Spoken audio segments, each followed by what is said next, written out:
Hi guys, magkilaw tayo. Tapos ko na tinanggalan ng mga holo. Susunod naman i-prepare ko to mga paglalag cucumber, sibuyas, luya, kalamansi. Okay. Nagawa na. Gawa na siya. Ayan. Titimplahin na niya. Lagay niya cucumber. Daming cucumber. Mas masarap kasi pag marami. Cucumber pa rin. Sibuyas. Lagyan ng asin. Ayun nga pala guys, hindi ako nagtimpla niya. Asawa ko pala. Siya kasi expert niya sa kinilaw eh. Hindi ako masyadong marunong magtimpla niyan eh. Lagay na lahat ng luya. Panguli niya yung sili. Mikos na niya yan, no? Kinamay-kamay lang niya. Ilipat niya pala pang lagayin kasi hindi daw kasya. Eh, dyan lang nilagay niya. Ayan na. Nga pala, nakalimutan ko i-prepare din yung kalamansi niya. Kasi siya na naghiwa. Busy sa kakapanood ng drama, oh.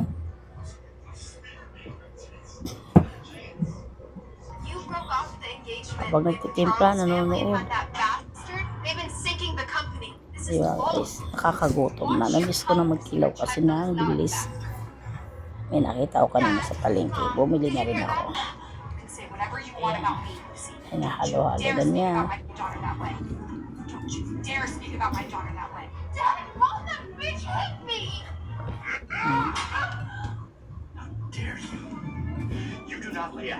Ano na? Anong lasa? Okay na ba? Ay, nakulangan pa siya sa asin. Dinagdagan ng konting suka daw. Kulang sa asin eh.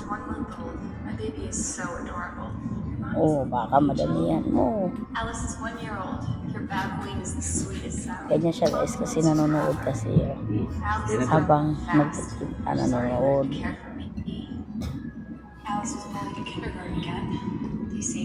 Tapos na. Sarap na kumain. Kaso hindi pa luto yung kanin eh. Sabi niya, lagdagan ko daw ng kulang pa.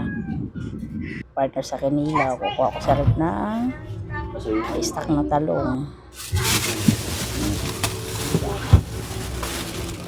Sabi ko tubig. Yung kainuman mo? Talong, agasan muna natin.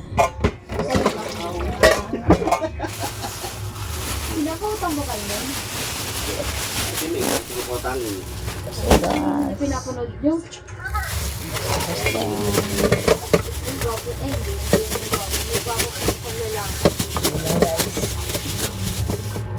Ano ba yun sa labas? O kumakanta? Ano? Balita ko. Limado ka na naman ah.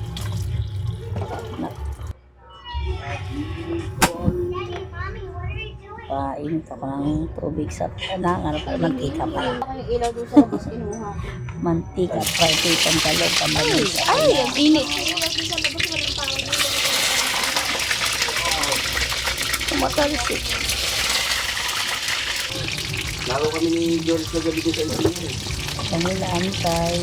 Tama namin yung mga... Ayan, luto na guys. Kain na na. Sausawan sa talong. Alamang. Ayun, luto na rin kanin. Kain na.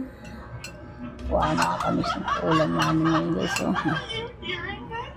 Kunting kanin lang daw kakainin. Magpanggap. Panggap na. Kain tayo. O diba? Kunting kanin lang pero mamaya dadagdag pa yan. Kain tayo. Ay, mainitan. Kala ko di na mainit yung talong bago luto pala eh.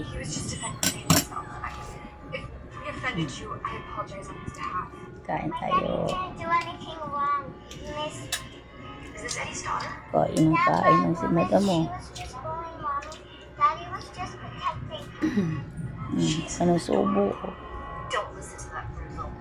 bastard! This whole family crashed the event on purpose. I was about to have him thrown out. Who are you calling a rude little Busy sa kain. That rude little bastard! Hey guys, kain tayo ah.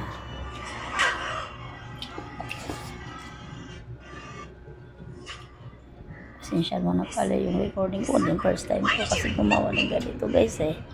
She is the Hindi sweetest ko alam little girl, eh. and you dare call her a rude little bastard?